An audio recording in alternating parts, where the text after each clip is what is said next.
दोस्तों, अगर आप भी भारतीय क्रिकेट टीम को सबसे बेहतरीन टीम मानते हैं तो वीडियो को लाइक जरूर कीजिए। का साउथ के खिलाफ सीरीज जीतने बाद कप्तान केएल राहुल ने कुछ ऐसा कि करोड़ों भारतीयों का दिल जीत लिया। राहुल ने क्या किया वह तो आपको बताएंगे ही, लेकिन उससे पहले आप सभी को क्या लगता है कौन भारतीय टीम का बेहतर कोच है, गौतम गंभीर और राहुल द्रविड़? नीचे कमेंट करके जरूर बताइएगा। तो साउथ अफ्रीका के खिलाफ सीरीज जीतने के बाद केएल राहुल ने बीच मैदान में ट्रॉफी उठाने के बाद कुछ ऐसा किया कि सबका दिल जीत लिया। लेकिन आखिरकार केएल राहुल ने ऐसा भी क्या किया, वह सब तो आपको दिखाएंगे और बताएंगे ही, परंतु उससे पहले आप सभी को क्या लगता है और रोहित विराट में कौन बेहतरीन बल्लेबाज है, नीचे कमेंट करके जरूर बताइएगा। तो दोस्तों विशाखापट्टनम के एससीए क्रिकेट स्टेडियम में आज तीसरे और निर्णायक वनडे के दौरान ऐसा माहौल देखने को मिला जिसे देखकर हर क्रिकेट प्रेमी की धड़कनें तेज हो गईं। स्टेडियम खचाखच भरा था, मौसम शानदार था और दर्शकों की ऊर्जा ऐसी थी कि हर शॉट, हर विकेट और हर पल पर बिजली सी महसूस हो रही थी। इस मुकाबले का रोमांच सिर्फ इस वजह से नहीं था कि यह फाइनल था, बल्कि इसलिए भी क्योंकि दोनों टीमों ने पहले 2 मैचों में एक दूसरे को करारी टक्कर दी थी।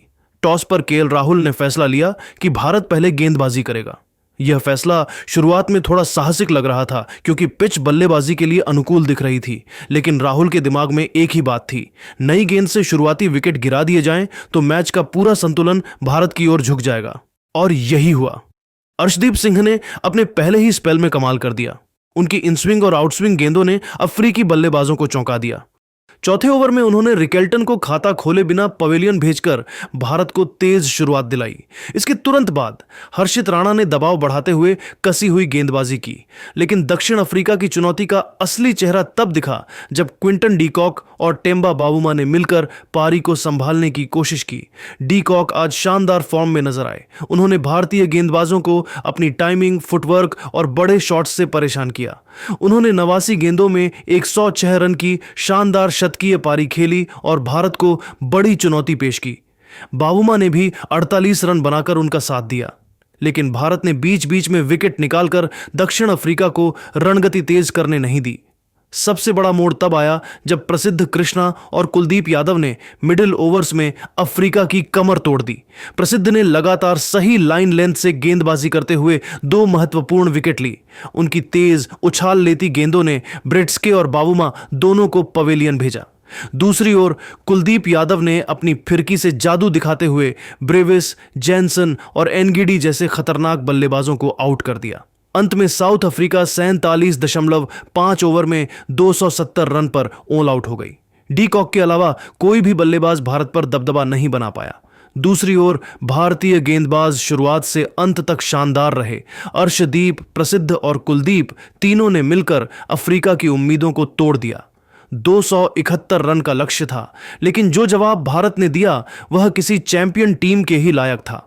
रोहित शर्मा और यशस्वी जायसवाल ओपनिंग के लिए उतरे और दोनों ने शुरुआत से ही स्पष्ट कर दिया कि भारत यह मैच खेलने नहीं जीतने आया है। पहले ही ओवर में यशस्वी ने जैनसन की गेंद को पॉइंट के ऊपर से चौके में बदला। उनका आत्मविश्वास देखने लायक था, हर शॉट पावर से भरा हुआ और तकनीक से सटीक।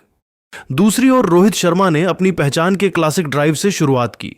एनगिडी पर लगाया गया उनका बैकफुट छक्का स्टेडियम में गूंजते नारों को कई गुना बढ़ा गया।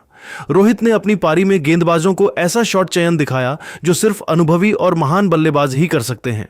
पुल shot, cover drive, straight drive, हर दिशा में रन बह रहे थे।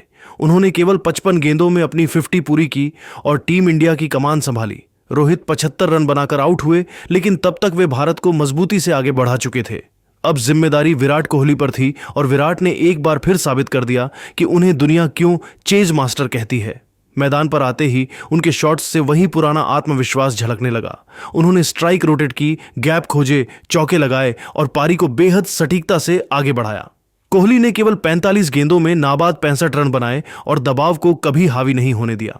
लेकिन आज की असली कहानी थी यशस्वी जायसवाल का पहला वनडे शतक। उन्होंने 121 गेंदों में शानदार नाबाद 116 रन बनाए। उनकी पारी में 12 चौके और 6 छक्के शामिल थे। शुरुआत में उन्होंने धैर्य दिखाया, बीच में आक्रामकता और अंत में मैच फिनिश करने का क्लास। यशस्वी की इस पारी को देखकर ऐसा लगा कि भारत को भविष्य का एक बड़ा सितारा मिल गया है। भारत ने 271 रन के लक्ष्य को 39.5 बॉल ओवर में ही एक विकेट खोकर पूरा कर लिया। यह एक तरफा, दबदबेदार और चैंपियन वाली जीत थी। भारत ने दक्षिण अफ्रीका को 9 विकेट से हराकर 3 मैचों की वनडे सीरीज को 2-1 से अपने नाम कर लिया। विराट कोहली को पूरी सीरीज में उनके निरंतर मैच जिताऊ और क्लासिक प्रदर्शन के लिए मैन ऑफ द सीरीज चुना गया। यह सिर्फ जीत नहीं थी, यह भारतीय टीम की एकजुटता, संतुलन और खेल के हर विभाग में शानदार प्रदर्शन का प्रमाण थी।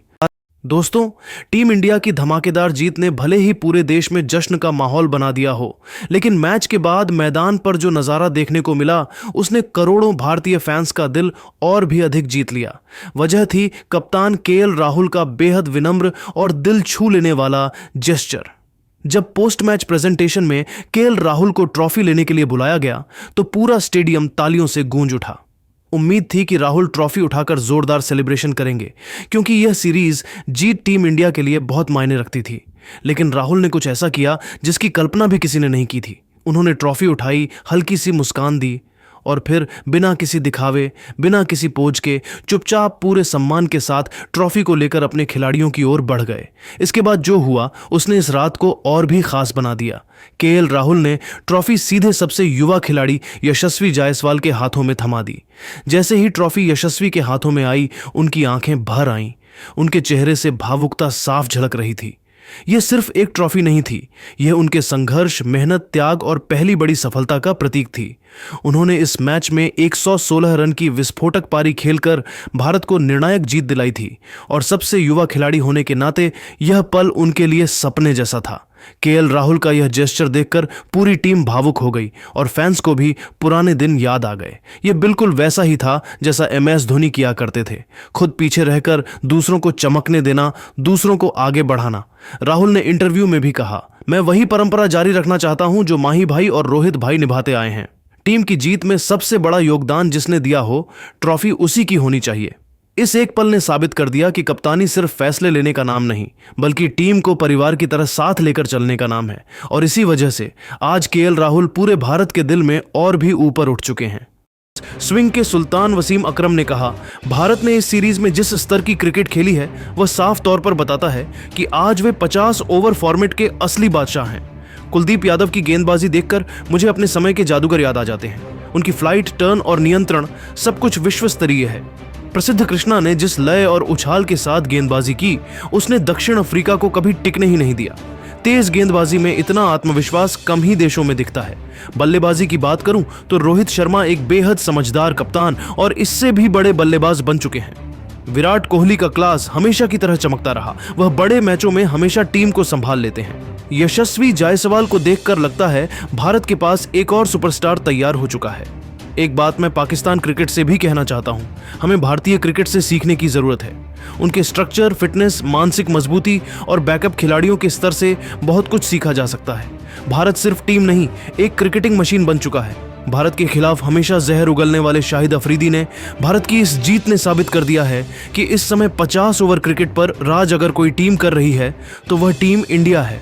सबसे पहले बात करूं कुलदीप यादव की, उनका स्पेल मैच को वहीं खत्म कर देता है।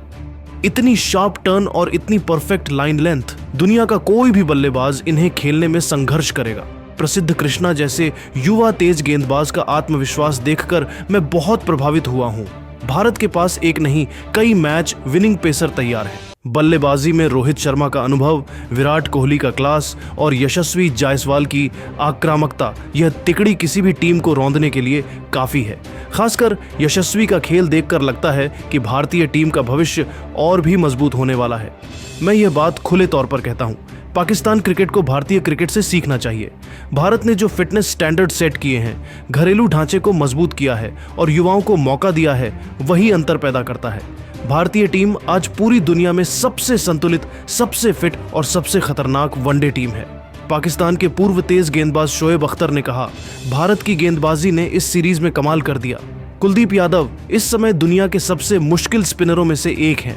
वह सिर्फ विकेट नहीं लेते, बल्लेबाजों का आत्मविश्वास तोड़ देते हैं। प्रसिद्ध कृष्णा ने जिस तरह उछाल और गति के साथ गेंद डाली, मैं दंग रह गया। इतनी निरंतरता युवा गेंदबाजों में दुर्लभ है। बल्लेबाजी की बात करूं तो रोहित शर्मा और विराट कोहली, ये दोनों खिलाड़ी किसी भी गेंदबाजी अटैक का सपना तोड़ सकते हैं। विराट का क्लास और फिटनेस आज भी दुनिया के लिए एक बेंचमार्क है। वहीं यशस्वी जायसवाल को देखकर लगता है कि भारत को एक ऐसा ओपनर मिला है जो आने वाले दशक में बड़ा नाम बनेगा। उसकी बल्लेबाजी में जिस तरह की नस्लीय आक्रामकता और आत्मविश्वास है वह काबिले तारीफ है। मैं साफ कहना चाहता हूं, भारत 50 ओवर क्रिकेट का बादशाह है। पाकिस्तान को भारतीय क्रिकेट की स्ट्रक्चरिंग, प्लानिंग और फिटनेस कल्चर से सीखना चाहिए। भारत ने जिस तरह अपने खिलाड़ियों को ग्रूम किया है वह दुनिया में मिसाल है। यह टीम अभी नहीं रुकेगी। पाकिस्तान के पूर्व कप्तान इंजमाम उल हक ने कहा, भारत की टीम ने जिस तरह इस सीरीज में दबदबा बनाया उससे एक बात साफ हो गई, वनडे फॉर्मेट में भारत दुनिया की सबसे खतरनाक टीम है। कुलदीप यादव ने जिस नियंत्रण से गेंदबाजी की वह किसी भी कप्तान के लिए सोना है। वह सिर्फ विकेट नहीं लेते, मैच का रुख बदल देते हैं। प्रसिद्ध कृष्णा ने अपनी तेज गेंदबाजी से साउथ अफ्रीकी बल्लेबाजों को कभी स्थिर होने नहीं दिया। रोहित शर्मा और विराट कोहली भारतीय क्रिकेट की रीढ़ हैं। इन दोनों में अनुभव, क्लास और मैच को पढ़ने की क्षमता है।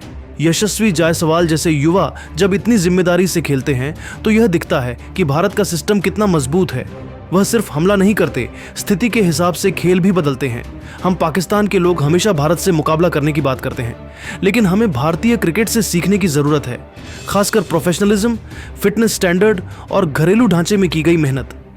भारत वनडे क्रिकेट का बादशाह है और इस सीरीज ने इसे फिर साबित कर दिया। तो दोस्तों, अब आपको क्या लगता है इस फाइनल मुकाबले में भारतीय टीम की तरफ से मैच का असली हीरो कौन है? आप खुद नीचे कमेंट करके जरूर बताइए और ऐसी ही नई वीडियो के लिए हमारे चैनल को जरूर सब्सक्राइब करिए। धन्यवाद।